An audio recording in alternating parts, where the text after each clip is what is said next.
que era como obvia, que ustedes la podían observar a simple vista, la verdad es que no todos los pacientes que tienen tropia van a llegar al consultorio y ustedes van a notar ese tipo de desviación. Muchas veces las desviaciones son pequeñas, son chiquitas y a simple vista no se notan. Por eso es tan importante realizar los test como corresponden. Tengan en cuenta que el primer test donde ustedes pueden llegar a encontrar un desalineamiento de los ejes visuales o que les puede dar una idea aproximada de que ese paciente tiene algún tipo de desviación es cuando están utilizando la linterna y están haciendo el test de Hirschberg. En Hirschberg ustedes ya pueden tener una aproximación.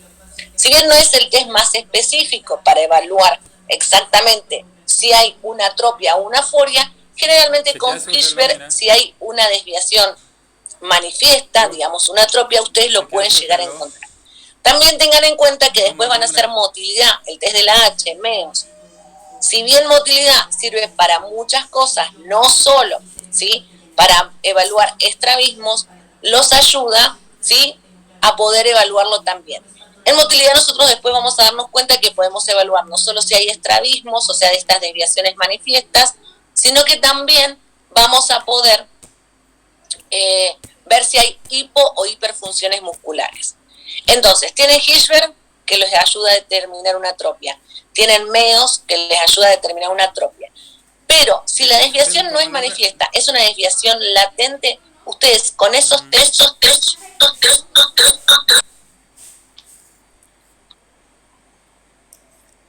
Parece que es WhatsApp. No, mi amor, tranquila, vaya para allá. Ahora me conecto por todos lados.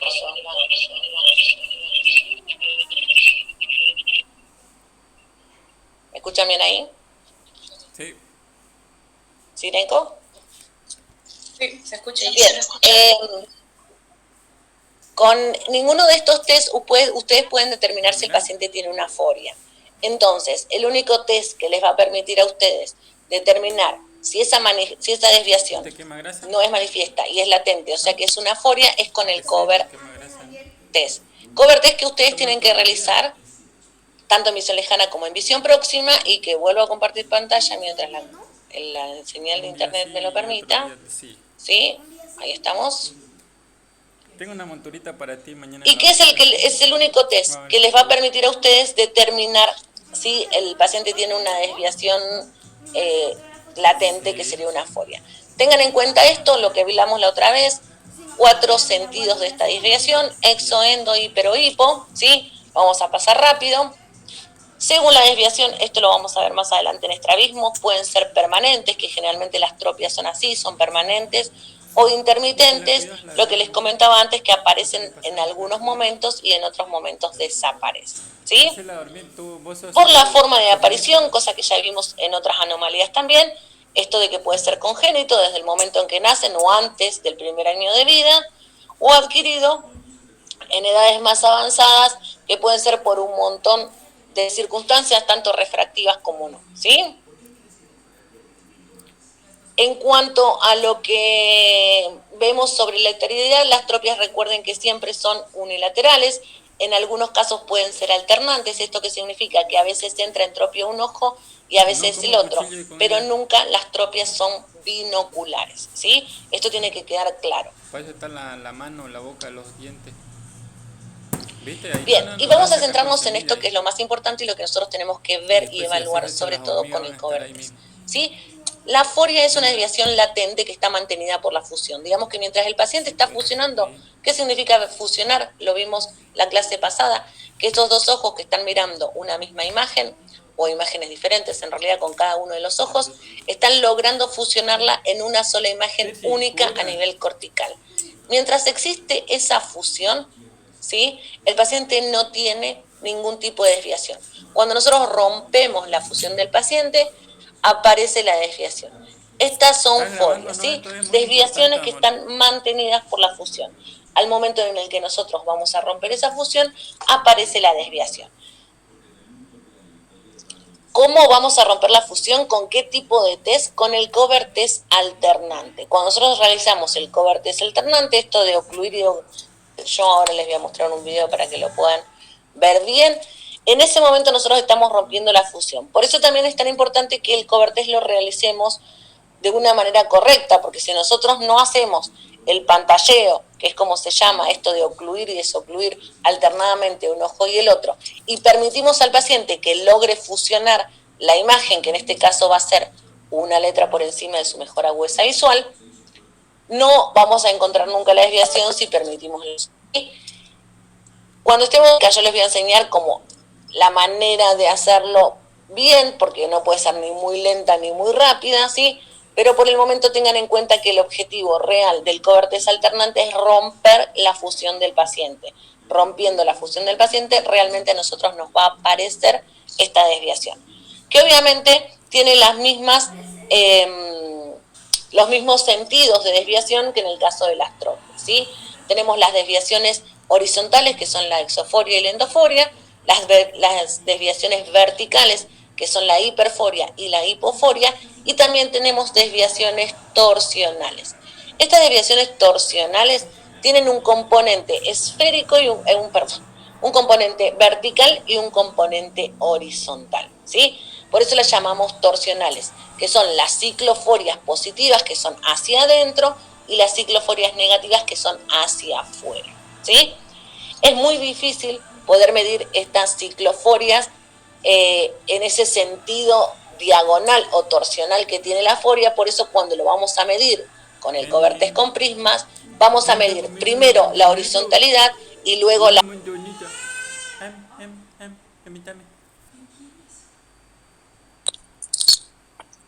Bueno, me quedé, parece de vuelta sin señal en la computadora, así que sigo por acá. Tengo las dos cosas prendidas, así que no vamos a tener problema. Bien, cuando nosotros tenemos que medir una cicloforia, vamos a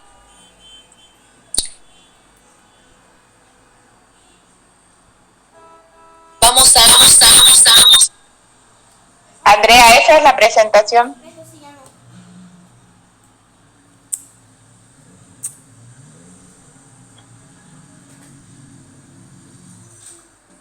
Andrea. Sí, es esa. Ya, ¿en qué diapositiva estabas? En la de abajo. ¿En esta? Sí. Hijita, Ya. ¿me vas a pasar? Bien. Las desviaciones, las forias que son torsionales, vamos a primero medir el componente horizontal, como si fuera una una exoforia, y después vamos a agregar el componente vertical. La verdad es que son las menos comunes que nosotros encontremos desviaciones horizontales. En segundo término vamos a encontrar desviaciones verticales y por último vamos a encontrar las torsionales. Yo he visto una en todo lo que llevo de carrera, ¿sí? Pero bueno,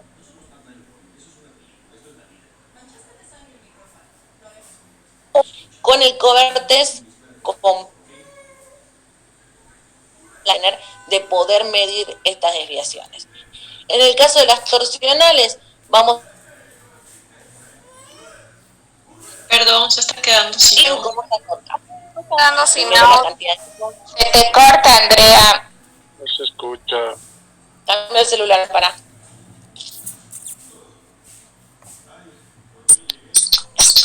¿De ahí me escuchan? Con eco.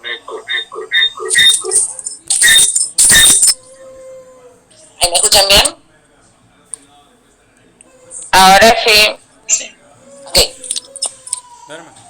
Les decía que recuerden siempre que vamos a anotar primero la cantidad de prismas, después si es exo, endo, hiper o hipo, y por el último la terminación. Foriotropia, en el caso de la tropia siempre vamos a anotar el ojo al que corresponde. En el caso de la foria, obviamente solo vamos a anotar la foria, ¿sí? La que sigue, Adri. ¿Le hago leche? ¿Dónde está su mamadera? Bien.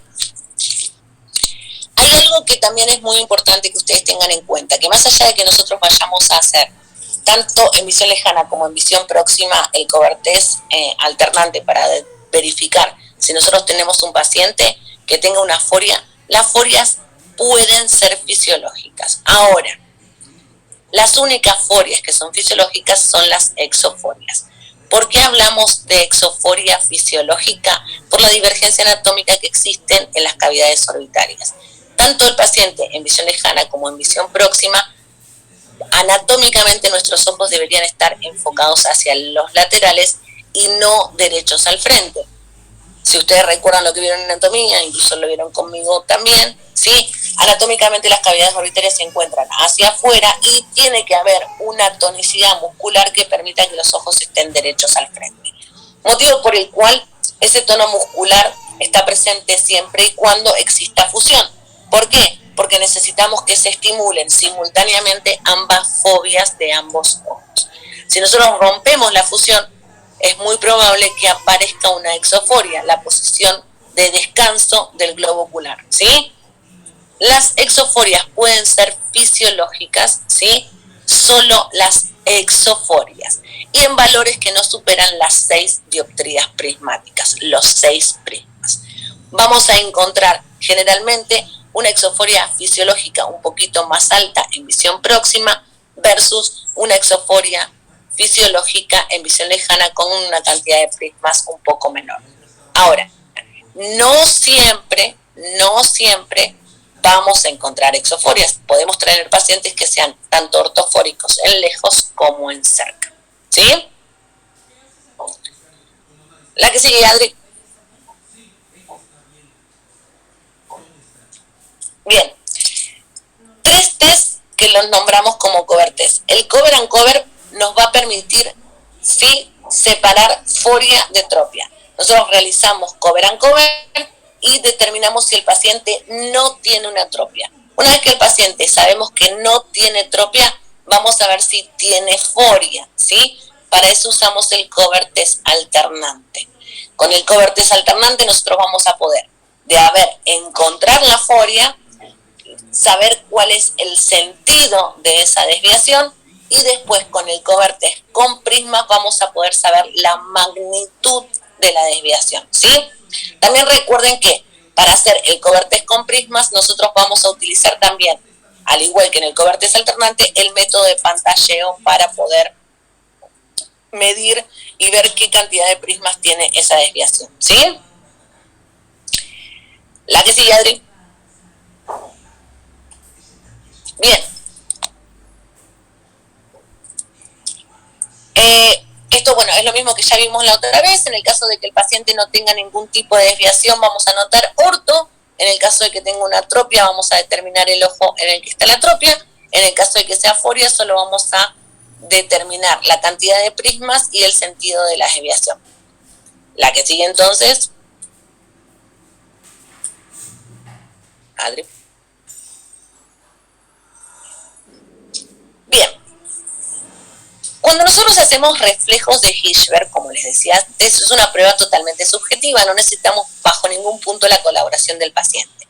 Los reflejos de Hirschberg nos permiten a nosotros encontrar si hay desviación. Lo utilizamos generalmente, ¿sí?, cuando tenemos pacientes chiquitos o pacientes que son poco colaboradores, que si nosotros le pedimos al paciente que mire una línea por encima de su hueso visual, obviamente no lo va a poder hacer. Fundamentalmente en bebés o en niños muy chiquititos o incluso en gente que no va a ser colaboradora, con deficiencias o con retrasos mentales y demás, gente que no vamos a poder pedirle que esté mucho tiempo fijando una letra en el cartel de optotipos para que podamos nosotros medir esa desviación, ¿sí? Tengamos en cuenta que cuando nosotros anotamos Hirschberg vamos a anotar si está centrado como ortoforia, ¿sí?, y si está descentrado, depende hacia dónde va. Hacia la nariz va a ser un Hirschberg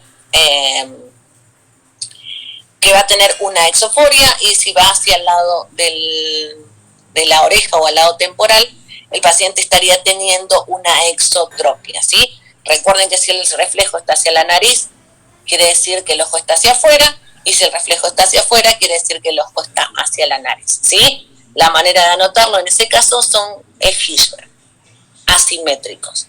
Ahora bien, cuando nosotros tenemos un Hirschberg asimétrico, sin necesidad de llegar a un cover test, porque ¿cómo hacemos para medirlo en ese caso? Nosotros ya estamos frente a la presencia de una desviación. Nosotros sabemos que el paciente tiene una desviación. tenemos que medirlo. No podemos utilizar el Cobalt test con prismas porque el paciente no va a colaborar para que nosotros podamos hacer el Cobalt test con prismas. Entonces lo que vamos a utilizar es el método de Grimsky. A ver la que sigue, Adri, por favor.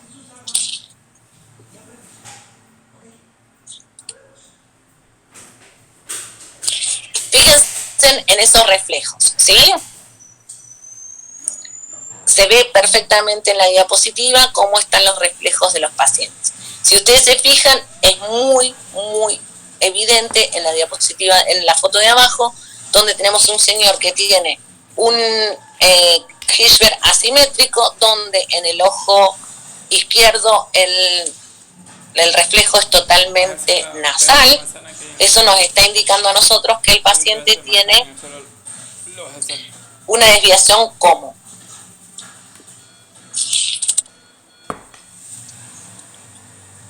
Eso fuera.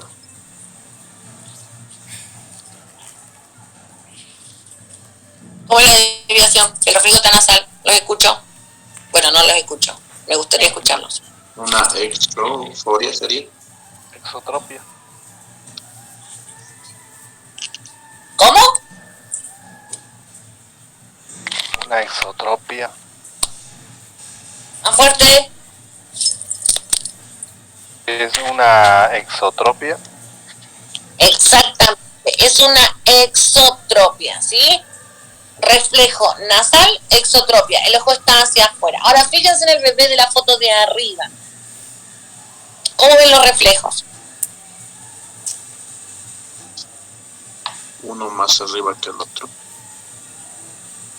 ¿Cuál está más arriba que cuál? El izquierdo, ¿no? Bien. A simple vista, tal cual como dice su compañero, el ojo izquierdo parece que está el reflejo más arriba que el otro. Pero recuerden que nosotros tenemos que observar el reflejo conforme a la pupila del paciente. Y si ustedes se fijan, a nivel pupilar, los dos reflejos están a la misma altura. Lo que pasa es que este bebé tiene un ojito un poco más arriba que el otro. O quizás sea la posición en la que tiene la cabecita que nos indica esto. ¿Sí? Entonces, ojo con esto. Es muy importante cuando nosotros estamos haciendo reflejos. Primero, tratemos de que el bebé, bueno, no el bebé, que el paciente tenga la cabeza lo más derecha posible, recta mirando hacia adelante. ¿Sí? Después, recuerden que nosotros no comparamos reflejos porque sí, sino comparamos la posición de ese reflejo con respecto a la pupila del paciente. Acuérdense que cuando nosotros hacíamos capa, lo que evaluábamos era el alineamiento del eje pupilar con el eje foveano, ¿sí? En este caso nosotros estamos evaluando el paralelismo de estos ejes visuales. Pero cuando nosotros le pedimos al paciente que mire la luz de la linterna, obviamente él está enfocando esa luz de la linterna con ambos ojos, ¿sí? Entonces, siempre tenemos que evaluar la posición del reflejito de la linterna en torno a lo que es la pupila.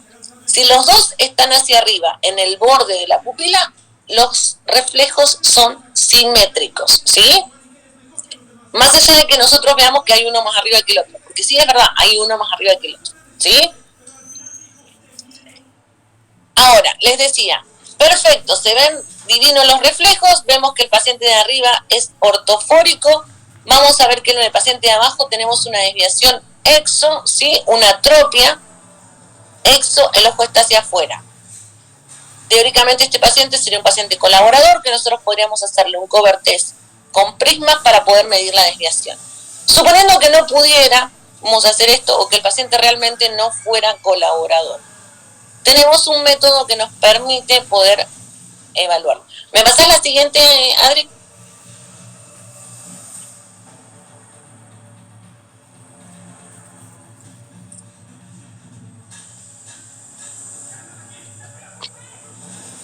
Bien, la otra, ¿qué sigue?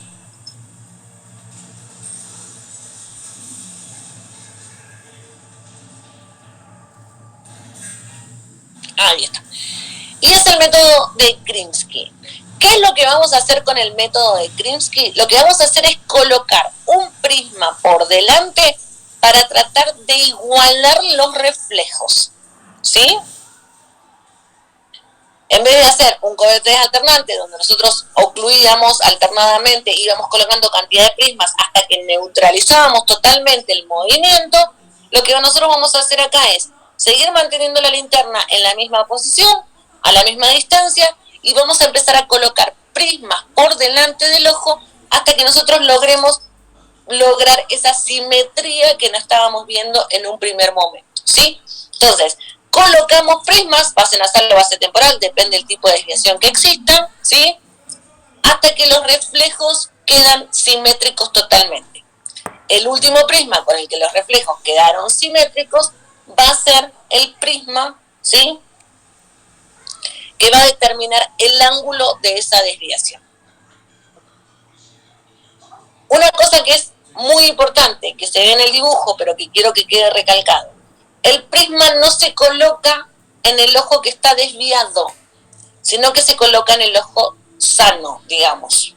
No está enfermo, pero como para que lo entiendan, ¿sí? No se coloca en el ojo desviado, sino que se coloca en el ojo sano. En ese ojo se van colocando los prismas.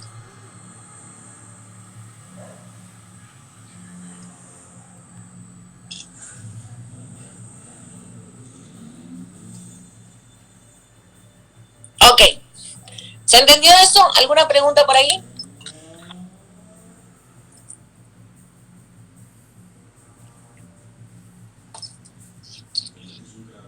En esta última parte que dijo, licenciada, que el prisma se coloca en el ojo sano, como usted lo ha mencionado, normalmente, bueno, uno pensaría que se lo pone en el ojo desviado, ¿no? ¿Por qué eso? Por eso lo aclaré.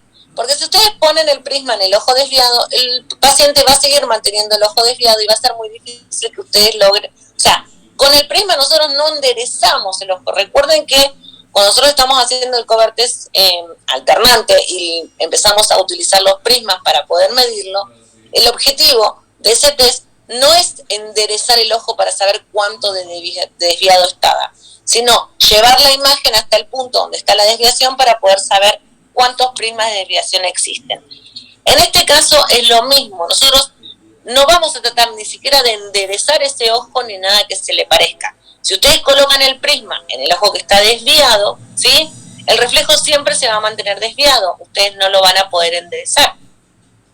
Por el contrario, cuando ustedes colocan el prisma en el ojo sano, entre comillas sano, claro, porque no es que ese ojo esté enfermo, ni mucho menos el que está desviado, si ustedes colocan el prisma en ese ojo, lo que sí van a hacer es empezar a desviar el ojo sano, entonces van a poder emparejar, ¿sí?, los reflejos. Pero bueno, valga la aclaración, por eso la hice, porque lo más común es que uno intente poner el prisma en el ojo que está desviado, y la verdad es que justamente es lo que no hay que hacer. Está bien, gracias, Luis. En la imagen de referencia que muestra, al después de poner el prisma, se ve que el otro ojo está en su posición normal, ¿y eso pasa de verdad o no? No, es como para que vean el reflejo. O sea, nosotros cuando estamos colocando los prismas, no vamos... a ver, en las forias podemos lograr enderezarlo, entre comillas, pero en las tropias no vamos a lograr enderezar ese ojo, o sea, no vamos a volver el ojo a la posición normal. Solamente lo que hacemos es emparejar estos reflejos por una cuestión de alineamiento foveal. O sea, nosotros llevamos con el prisma la imagen de la luz de esa linterna a cada una de las dos fobias de manera simultánea, entonces por eso es que vemos los reflejos totalmente centrados.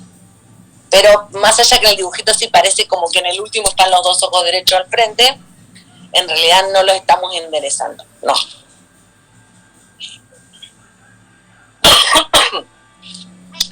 ¿Alguna otra consulta con respecto a esto?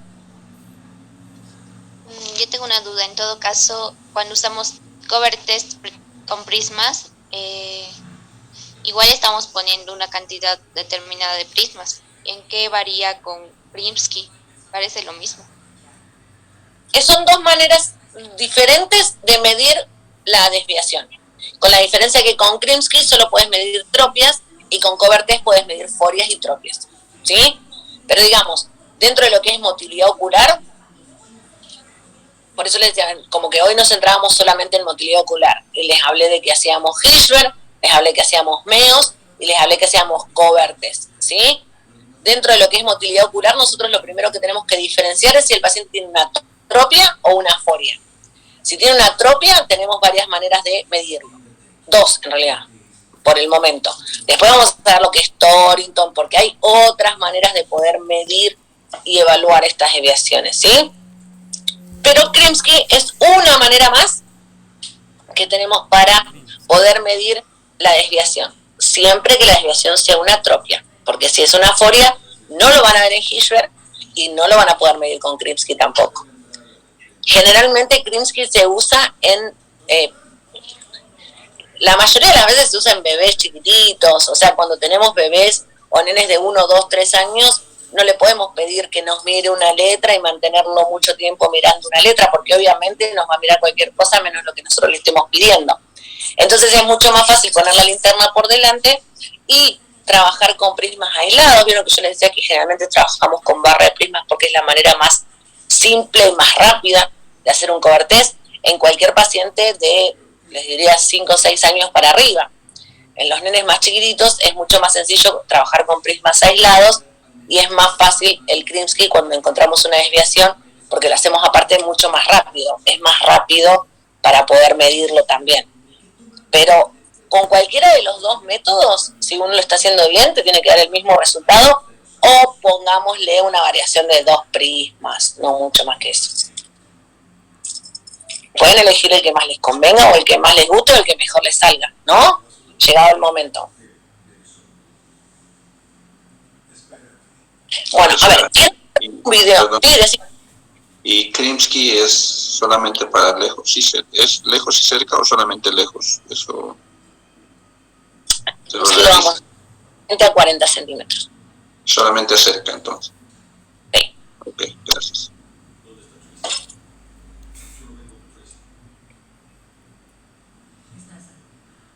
Una cosa que no me quedó claro es cuando habla de exoforia o endoforia. En la exoforia, la luz que refleja la linterna está en nasal. Cuando el paciente tiene una exoforia, el reflejo lo vas a ver nasal. Nasal, ya. Y con una endoforia, el reflejo lo vas a ver temporal. Ten en cuenta que vos, digamos que la linterna está siempre en la misma posición, ¿no? Digamos que está acá.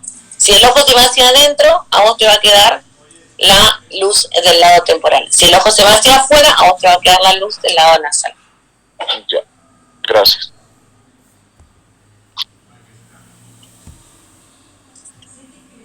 ¿Alguna otra duda? ¿Escucharon?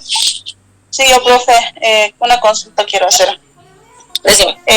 Hoy en el día hubo un paciente que tenía una pequeña desviación. A veces, uno lo veía, a veces estaba el ojo normal, pero de pronto se desviaba.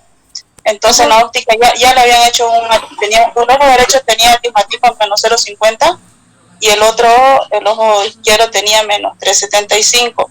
Pero él fue al oftalmólogo y el oftalmólogo le dijo que le dio menos 5, menos 500 el ojo derecho y el otro lo mantuvo nomás con 0,50. Pero él no lo toleraba. Y le dijo que era para que lo haga, para trabajar el ojo, para que el ojo trabaje. O sea, y mi pregunta es, ¿para que trabaje qué? ¿Para que mejore la vista o para que mejore la desviación? O sea, no lo entendí. Pero el cliente no toleraba la medida. Pero se la tuvimos que hacer así porque así el oculista le indicó que tenía que ponerse. ¿Cuál era la queja? ¿Por qué no la toleraba? Porque, o sea, era demasiado fuerte. O sea, de ya un ojo tenía... No lo escucho, profe. Él no la toleraba porque ¿qué era lo que sentía? Mareo, o sea, mareo y veía alto el piso. No toleraba la medida. Con los 2 ojos abiertos. ¿Perdón? Con los 2 ojos abiertos. No sé. Sí, Con uno. mejor ahorita que no se... Está bien, pero digo, esa molestia la tenía cuando tenía los 2 ojos abiertos. Esto ya miramos ya. Si miraba con uno solo y si miraba con el otro solo no le pasaba. Cuando miraba Cuando le hicieron la primera medida sí veía bien, con uno y con los dos ojos, veía bien. Pero el oculista le dijo que tenía que aumentar más para que trabaje el ojo, y cuando tapaba un ojo, él no veía bien, y aún así le aumentó 500, porque le dijo que ese ojo tenía que trabajar, fue lo que me indicó el paciente. A ver, si el paciente tiene un ojo donde tiene un cilindro -5, lo tiene que hacer, si le pones menos graduación es lo mismo que nada. A ver, hay algo que tengas en cuenta y que es muy importante. Primero, que si sos óptica no me digas 500, pues te mato y te lo para arrancar por ahí, me tenés que decir 5. Si el cilindro era de 5 y le pones menos graduación, el paciente no logra buena huesa visual, entonces no tiene mucho sentido hacerle un anteojo. Sí. ¿Sí? Porque el objetivo del ojo es que vea bien. Ahora, con un 1.50 en un ojo y un 5 en el otro, yo creo que el paciente suprime automáticamente el ojo que tiene 5 dioptrías. ¿Sí? Porque es demasiada cantidad de corrección versus, o sea, lo van a ver más adelante, pero digamos, un ojo con un 0.50 y un otro ojo con 5, si no es un paciente muy chiquitito, un nene, lo va a suprimir. ¿Qué significa? Que el ojo de 5 lo cierra, lo apaga, lo corta, con ese ojo no ve. Entonces me sorprende que el paciente tenga molestias, porque normalmente los pacientes donde se le pone tanta graduación en un ojo versus el otro, no tienen dificultades, no les molesta, porque el ojo que tiene mucha graduación lo suprime automáticamente. Mira, con el otro ojo nada más. Que tampoco es el objetivo, porque si el paciente está suprimiendo el ojo que tiene más graduación, ¿para qué se lo ponemos, no? Exacto. La única opción en ese caso es trabajar, ojo, con toda la corrección, pero tenemos que bloquear el otro ojo bueno para que trabaje ese, si no, no trabaja.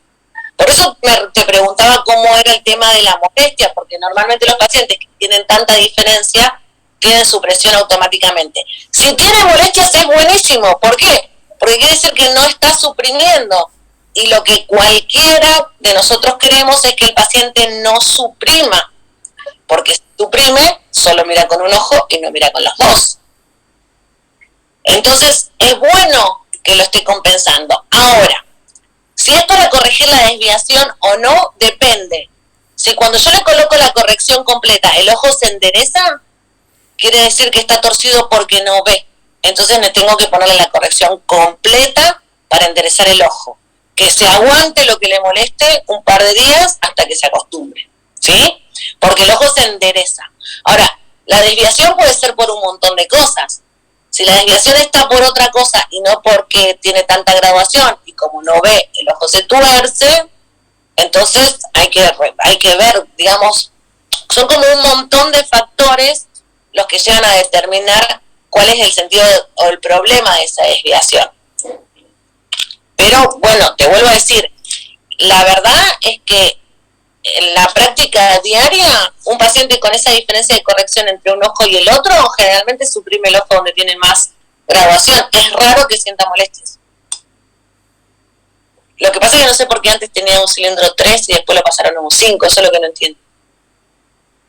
¿Vos sabés por qué? No tengo ni idea, profe. La verdad es que él se sentía más cómodo con el 3, pero el doctor le dio 5. ¿Pero y el 3 de dónde lo había sacado? O sea, del anterior lente, porque él ya usaba lente. Ah, bueno. Sí, lo que pasa es que con 3, claro, se sentía más cómodo, pero con ese ojo no veía. Claro. Seguía solo con... Veía hasta un poco más de la mitad, digamos. Con el 500 veía más, pero lo sentía demasiado 500. Fuerte. 5. Ningún 500. 5. No hay 500. Che, ¿de dónde viene esta óptica? Sí, a ver, digamos, si un paciente tiene 10 dioptrías y nosotros le ponemos la mitad, va a estar más cómodo, pero no ve. O sea, más allá de esto, igual cuando ustedes vayan aprendiendo, se van a dar cuenta que hay lo que se llama criterios de corrección, ¿sí? Ustedes por el momento no pueden tener criterio, van a tener que hacer lo que yo les diga, lamentablemente, no tienen capacidad todavía para tener criterio de corrección. Los profesionales tienen criterios de corrección. Algunos están a favor de unos criterios, otros están a favor de otros criterios. La verdad es que parcializar tanto la corrección de un paciente por el solo hecho de que se ponga anteojos no tiene mucho sentido. O sea, ¿de qué me sirve a mí ponerle la mitad de la graduación a un paciente? Que vea un poquito mejor de lo que ve sin nada. Optométricamente no es nuestra misión. Nosotros necesitamos fortalecer su sistema visual y que vea lo máximo que pueda. Pero bueno, hay que ver cuánto ve con 3, cuánto ve con 5, ¿sí? Más allá del confort del paciente. Y vuelvo a decir, 0,50 en un ojo y 5 dioptrías en el otro es intolerable para cualquiera, motivo por el cual debería estar suprimiendo el paciente. Es raro que no lo haga. Una consulta, profesora, acerca de lo que planteó. En ese ojo pareciera estar ambliope y alguno, por decir, en la máquina le sale 5 directo y le ponen la mitad y si aguanta. Usted dice que, por decir, en un caso, ¿no?, se le debería poner lo que necesita para que el ojo trabaje. Pero si ya si es adulto, se le pone todas las, por decir, en este caso las 5 dioptrías, va a corregir, no creo. A ver, veamos. El tema es el siguiente. Si la máquina dice 5, no quiere decir que tenga 5. Vamos a arrancar por ahí. ¿Sí? Primer dato. Con lo que dice la máquina no alcanza para hacer una receta. Hay que hacer algo que se llama subjetivo. ¿Sí? Y evaluar cuál es la corrección, la mejor corrección para que el paciente logre la máxima agudeza visual. Si el paciente con 5 es la máxima agudeza visual y yo le pongo 3, le estoy poniendo casi la mitad, ¿sí? Lo que me indicaría que teóricamente ese paciente me va a ver la mitad de lo que debiera ver. Ahora, si el paciente ya es amblíope y tiene, no sé, 30 años, y es amblíope, o sea que ve, por ejemplo, a ver, no sé, el 50%, 20-80 de un cartel, por más que yo le ponga 3, 5 o 25, va a ver el 80%. ¿Sí? Es ambliopía, justamente la ambliopía se llama así porque por más que nosotros le coloquemos más graduación al paciente, el paciente no mejora agudeza visual. O sea, por más que yo le ponga 5, 10, 15 o 25, el paciente mantiene la agudeza visual porque es amblíope, no mejora de eso. Entonces, en un paciente más chico nosotros podemos lograr manejar esa ambliopía sin problema y trabajar sobre esa ambliopía. En un paciente grande, adulto, es muy difícil ya mejorar esa ambliopía. Por eso mismo, el criterio de corrección es, le coloco la mejor corrección con la que el paciente logre la mejor agudeza visual. Si yo logro con el 3, el 20-80, y logro con el 5, el 20-80, le pongo 3. ¿Sí? Pero bueno, para eso hay que hacer algo que es un subjetivo, que lo van a ver en optometría 2 dentro de no mucho, si Dios quiere, ¿sí? Y que la verdad es que es bastante amplio, bastante exhaustivo, y es lo que nos ayuda a determinar como optómetras cuál es la mejor corrección para ese paciente. Por eso les digo, lamentablemente, en Bolivia mucho más, pero en Argentina también pasa, ¿sí? Se están haciendo recetas en base a una tira de autorrefractómetro. La tira del autorrefractómetro no es la receta que necesita el paciente. La tira de un autorrefractómetro nos da una idea de lo que el paciente puede llegar a necesitar, con un montón de errores, por cierto, ¿sí? El autorrefractómetro da siempre mucho más negativo que lo que el paciente necesita, y el criterio de corrección siempre es el máximo positivo para la mejor agudeza visual. O sea que hay diferencia. Tampoco sirve esto de, bueno, si me da 5 le pongo un poco menos, o sea, como a ojo, no tiene mucho sentido. Siempre buscamos la mejor corrección con la que el paciente logre la mejor agudeza visual. Y esa es la que se receta. ¿Y qué manera? ¿Por qué? Pero bueno, si el paciente es amblíope y es adulto, 3, 5, va a haber 20-80. Le pones 150 y va a haber 20-80. O sea, ya está. Hasta ahí llegó su ojo y por más que yo le ponga más aumento, no va a haber mejor. Hay que tratar de no llegar a eso, pero Esto de le pongo menos para que se acostumbre es lo que ustedes tienen incorporado, lamentablemente, que les soy sincera, no entiendo por qué, porque teóricamente ninguno de los que está acá presente podría estar refraccionando, a no ser que trabaje con un optómetra y o un oftalmólogo y lo vea a otro haciéndolo. Pero digamos, es como que está muy incorporado en el saber popular, que es de lo que ustedes tienen que salir para ser profesionales, que si tiene mucho le pongo un poquito menos para que no lo maree y entonces se acostumbra. Yo sé la respuesta, profe. ¿Cuál es la respuesta? Esa técnica es venta. Una vez alguien lo dijo. Digamos, darle una medida, digamos, que es la mitad de la potencia total para después recetarle otro lente que el paciente compre y gaste. No sé cuál es el sentido. ¿Cuándo le das el otro? No sé, eso es lo que escuché hablar a alguien, ¿no? En aquel entonces. En realidad, bueno, sí, si vamos al caso, entonces el paciente tiene menos 4, le pueden dar un día un menos 1, a los 6 meses le dan menos 2, a los 6 meses menos 3, y después le van el menos 4. Profesionalmente habla muy mal de ustedes, ¿sí? Ahora, vuelvo a lo mismo, están como muy incorporados, o sea, hay algunas cosas que están incorporadas en el saber popular o en la jerga de todos los días, sobre todo los ópticos que están refraccionando, que, bueno, si el autorrefractómetro me dio menos 1, le pongo menos 0,75. Si el autorrefractómetro me dio cilindro menos 4, le pongo menos 3. O sea, ojo, porque a mí me parece, porque le doy un poco menos para que se acostumbre. Las diferencias entre un ojo y otro tampoco están como establecidas, o sea, dependiendo si el paciente es hipermétrope, si es miope o tiene astigmatismo, es la cantidad de diferencia que puede tolerar el sistema visual entre el ojo derecho y el ojo izquierdo.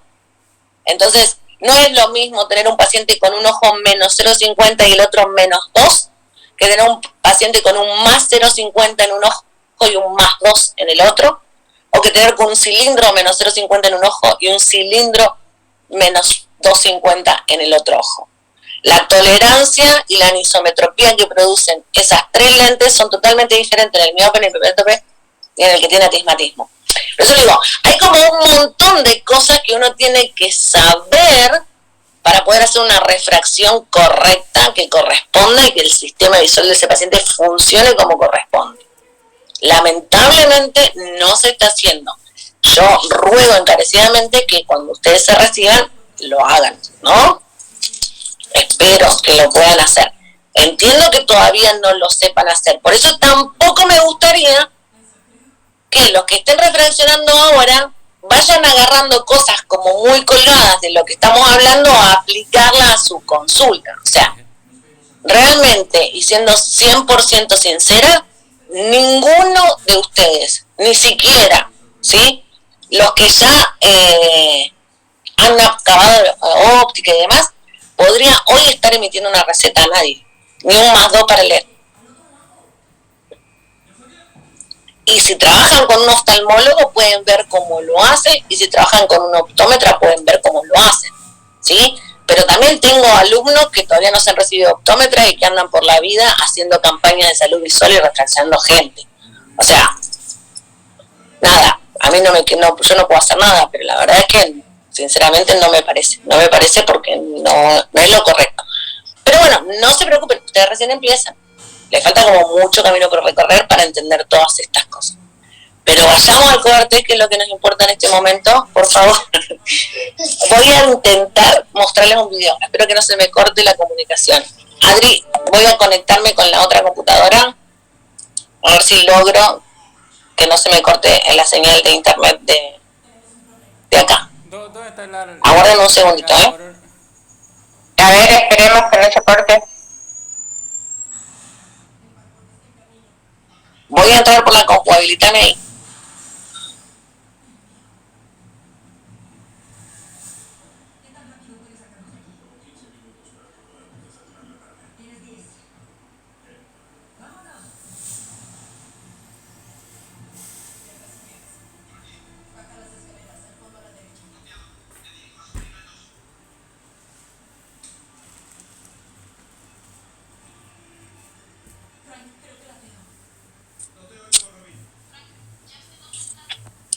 Ahí estoy conectando, Adri, avísame si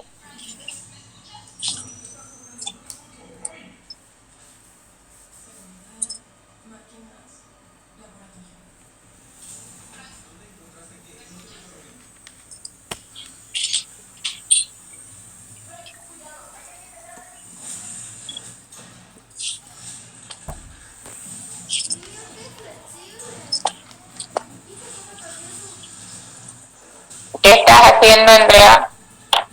Conectando desde la computadora, pero no está entrando. Sí, eso es lo que estoy viendo. ¿Es el video, lo tenés guardado o tenés un link? Te muestro por WhatsApp. Y lo buscas, lo tenés que buscar en YouTube. Pero si tenés el link, podés, desde ahí nomás, desde el teléfono. ¿O no te deja? Tengo el video abierto desde el teléfono y comparto pantalla desde el teléfono. Claro. A ver, aguárdenme un segundo, no se vayan. No se escapen.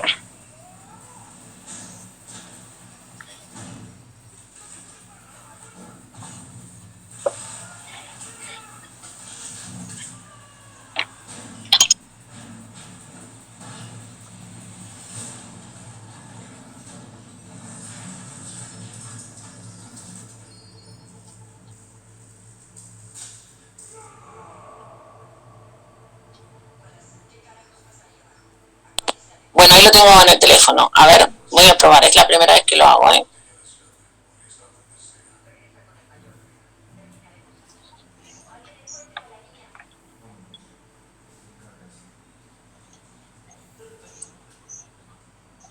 Bueno, ¿me avisan si ven primero? ¿Ven mi pantalla? Sí, se ve la pantalla. Trata de ponerlo al teléfono en modo acostado y aumenta la... Ok, ahí lo agrando. Ahí, mejor.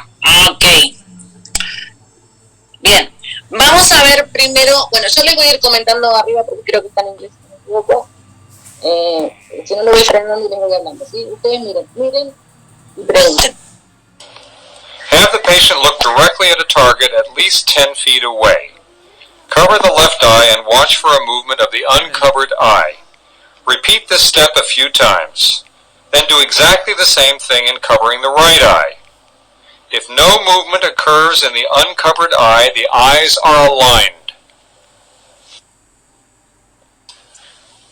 Here is a patient with esotropia. The left eye is deviated inward. As the fixating right eye is covered, the left eye moves outward to pick up fixation. As the non-fixating left eye is covered, there is no movement of the already fixating right eye.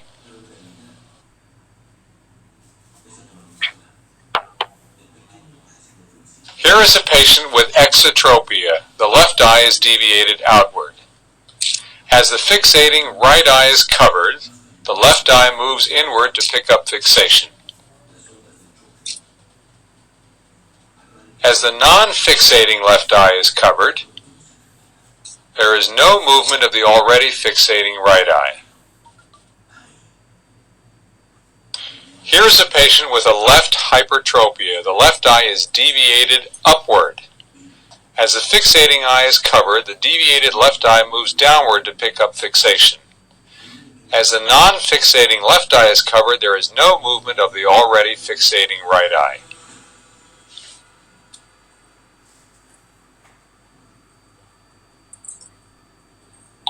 Bueno, a ver.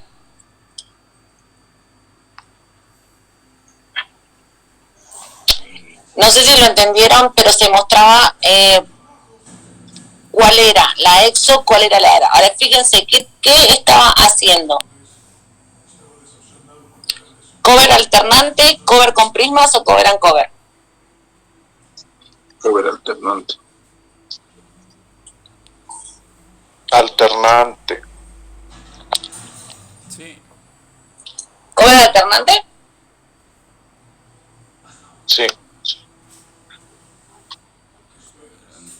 No, ese era un cover and cover. ¿Sí? Lo que el examinador estaba observando, ahora lo vamos a repetir, lo que el examinador estaba observando era el ojo destapado y veía el movimiento en el ojo destapado. Ocluía un ojo y observaba qué era lo que pasaba con el otro ojo. ¿Sí? Al tapar un ojo, veía qué era lo que pasaba el movimiento del otro ojo. Cuando nosotros estamos observando el movimiento del ojo que está destapado y vemos el movimiento ahí, estamos haciendo un uncover. Tengan en cuenta que justamente el objetivo del uncover es observar el ojo que está destapado y fijarnos si tiene movimiento. Por lógica, cuando nosotros tapamos un ojo y el ojo retoma fijación, el que está desviado, al destaparlo el otro puede estar desviado, pero ese no nos interesa, solo nos interesa el ojo que está destapado cuando estamos haciendo un uncover, ¿sí? Después vamos a hacerlo con el otro ojo. En el caso de la exo, el ojo estaba hacia afuera y retomaba fijación, se centraba. En el caso de la endo, el ojo estaba hacia adentro y retomaba fijación, se centraba. En el caso de la hiper, estaba arriba y cuando tapábamos el ojo bueno, digamos, el ojo retomaba fijación y bajaba, ¿sí? Eso es un uncover. Y lo fundamental del uncover justamente es que nosotros miremos el ojo que está destapado. Vamos a tapar un ojo y nos vamos a fijar si hay movimiento en el ojo que está destapado. Vamos a después tapar el otro y nos vamos a fijar si hay movimiento en el ojo destapado. Generalmente, y para darnos cuenta, con una sola vez que lo tapemos no nos vamos a, cuando recién empezamos fundamentalmente, no nos damos cuenta. Entonces nosotros tapamos un ojo, lo destapamos, lo volvemos a tapar, lo destapamos, ¿sí? Repetimos esa acción un par de veces para poder ver y observar bien siempre el ojo que está destapado. Si ese ojo destapado se mueve hacia cualquier lado, quiere decir que estamos frente a una atropia, ¿sí? Y después vamos a repetirlo con el otro ojo. Pero cuando estamos tapando y destapando un ojo, siempre estamos observando el otro ojo destapado y si hay movimiento o no. Si el ojo está hacia afuera y entra, retoma fijación, quiere decir que está en exo. Si el ojo está hacia adentro y cuando yo tapo el otro se endereza, retoma fijación, quiere decir que está en endo. Si el ojo está hacia arriba, cuando yo tapo este, baja y retoma fijación, quiere decir que está en hiper.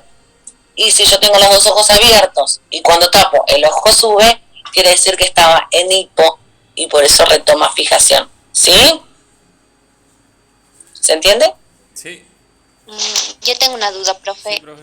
Dice, el ojo se mueve, hay una atropia. Y en caso de ser foria, ¿cómo se ve? Ahora lo vamos a ver. Ahora vamos a ver la foto. Pero eso eran tropias, ¿sí? Porque el observador tapaba un ojo y miraba cómo se movía el ojo destapado, ¿sí? No estaba rompiendo fusión, ¿sí? Porque destapaba y tapaba. Fusionaba y volvía a tapar el otro para mirar, a observar el otro ojo, ¿sí?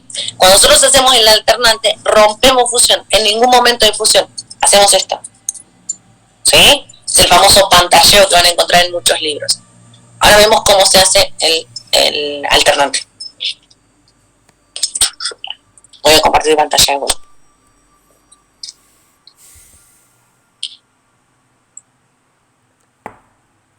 Navito, ¿dónde está el alargador?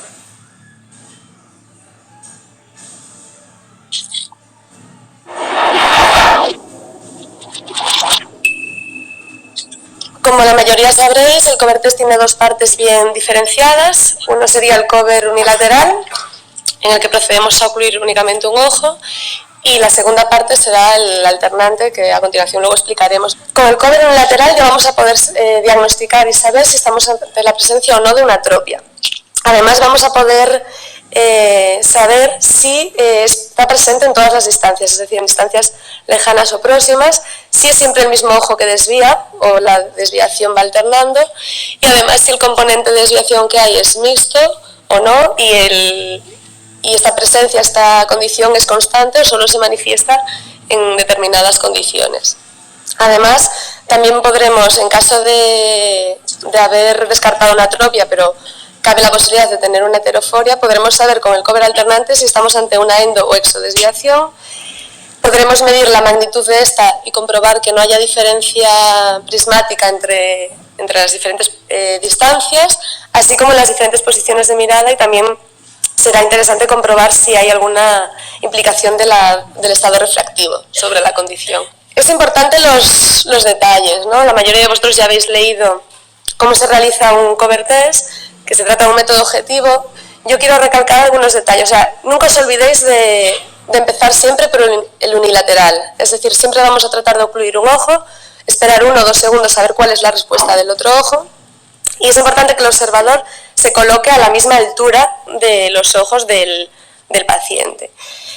Usaremos un estímulo de fijación que pueda ser visto por el ojo de menor agudeza visual, porque si estamos ante un ojo amblíope y le presentas un octotipo que no lo ve, cuando tú ocluyas uno de los dos ojos, pues posiblemente no veas respuesta, pero no porque no haya ninguna alteración, sino porque no lo está viendo. Y la segunda pregunta que nos vamos a plantear es si está presente o no en todas las distancias. Es decir, es muy importante que comencéis también siempre la prueba realizándola en distancias lejanas, por la influencia de la acomodación, y no porque hayáis encontrado que una de las posiciones, en este caso en lejos, no apreciéis movimiento, no lo haya en visión próxima. Entonces yo os recomiendo que seáis metódicos a la hora de la ejecución, que empecéis siempre con otro tipo lejano, a continuación lo realizáis en visión próxima, y la visión próxima recomendada, bueno, lo estándar son unos 40 centímetros, o si el paciente presentase algún tipo de sintomatología, pues a su distancia habitual de trabajo, y siempre bajo la refracción, es decir, con el estado de refracción compensado, porque puede haber alguna influencia sobre el ángulo de desviación. Es importante que empecéis siempre, en casos de estrabismos, ocluyendo el ojo que fija, es decir, el ojo que no está en posición de desviación. Debéis aseguraros de comprobar siempre qué sucede cuando ocluimos el otro ojo. O sea, hemos comentado de la importancia de empezar ocluyendo el ojo que no desvía, que está fijando, pero repetiremos el cobre unilateral en el otro ojo. ¿Por qué? Porque queremos asegurar de cuál es la respuesta cuando ocluimos el otro ojo. Si la respuesta es la misma, es decir, apreciamos movimiento, sabremos que se trata de un estrabismo alternante, ¿vale? Si desvía siempre el mismo ojo, no lo es. La respuesta puede ser también en línea vertical, en este caso vemos una respuesta hacia arriba porque el ojo está posicionado en hipotropia, o el movimiento puede ser al contrario, hacia abajo, porque estamos ante una hipertropia.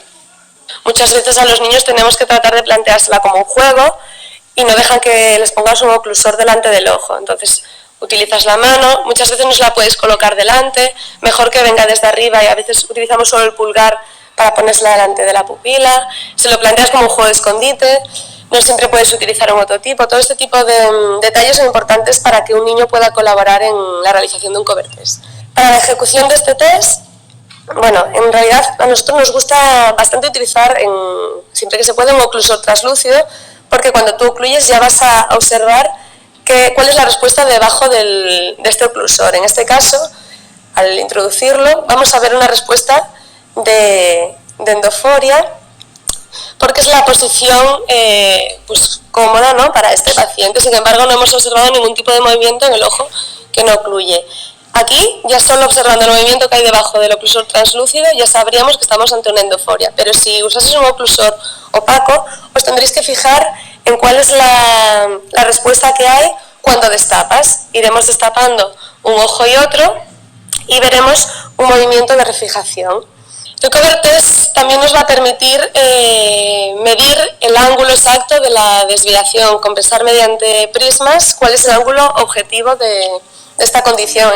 En el caso de tratarse de una endoforia, procederemos a colocar un prisma vasotemporal delante del ojo que tenga destapado hasta que no observemos ningún tipo de movimiento. Seguiremos ocluyendo y en algún momento no veremos este movimiento de refijación que os mostraba.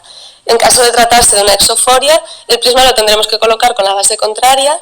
Pueden darse casos de estrabismos en el que, tras haber disociado, haber realizado el cover test alternante y haber descartado que estábamos ante una atropia, si vuelves a repetir, porque has visto una endoforia, por ejemplo, y vuelves a repetir el cover unilateral, en esta ocasión, al ocluir, si aprecias un movimiento de refijación, lo que te confirmaría la condición de una atropia que inicialmente no habías diagnosticado. En este caso sabremos que se trata de una atropia intermitente, que solo tendrá lugar en aquellas ocasiones en las que has descompensado la fusión del paciente, que es el típico estrabismo que el paciente refiere que desvía el ojo cuando está muy cansado. Además es importante que, bueno, en todo momento, como método, solemos pedir... Bien. Ahí estoy de vuelta. Fíjense lo que mostraban ahí. Después de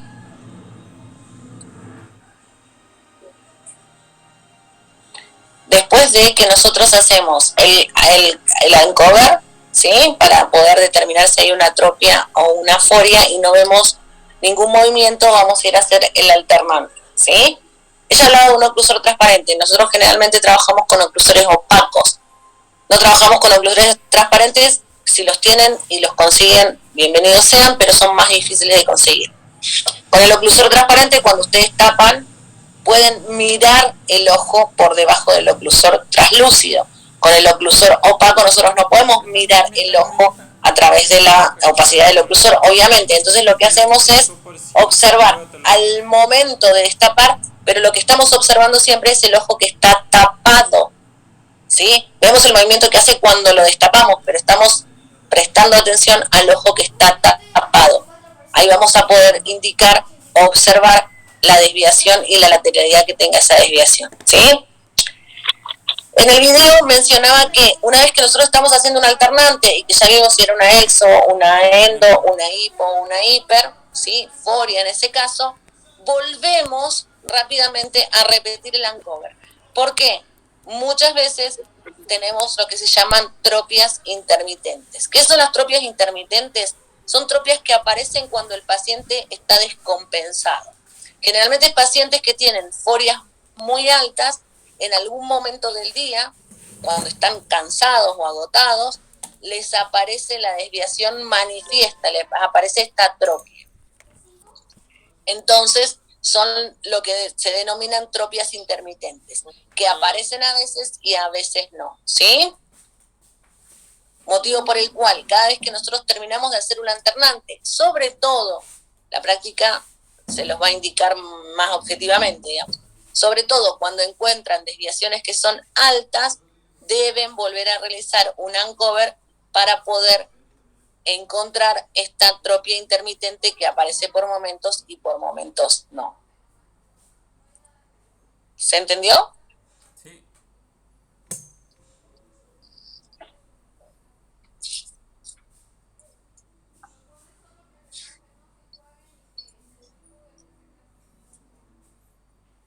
¿Se quedan todos callados? ¿Eso significa que sí o que no?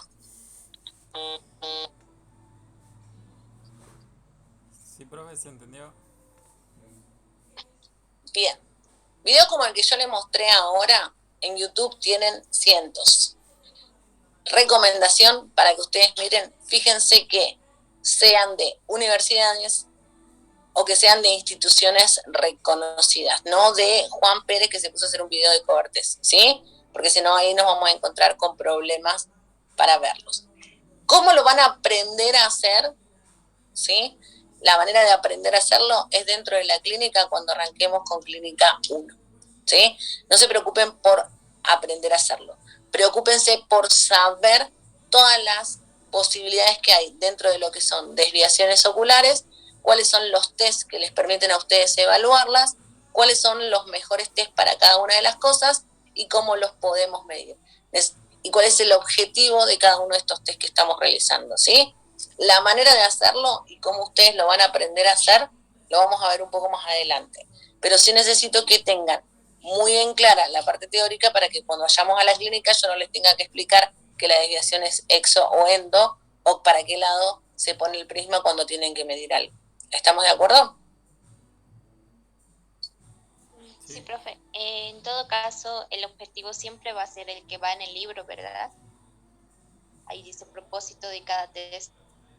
Ah, bueno, sí, en el libro de procedimientos clínicos lo tienen, claro, sí, obviamente. Sí, el propósito es ese, ¿no? El tema es que ustedes se lo acuerden, que no tengan que ir a leer el libro cuando lo están haciendo, pero de todas maneras en clínica 1 pueden tener el libro con ustedes. Bien, si no hay ninguna pregunta, nos vemos el jueves de la semana que viene.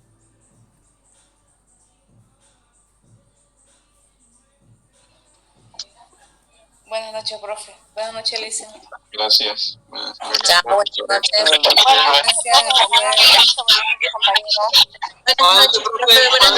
Buenas noches. Adiós, se cuidan. Buenas noches. Buenas noches a todos. Buenas noches. Que descansen. Buenas noches a todos. Hola, buenas noches. Buenas noches.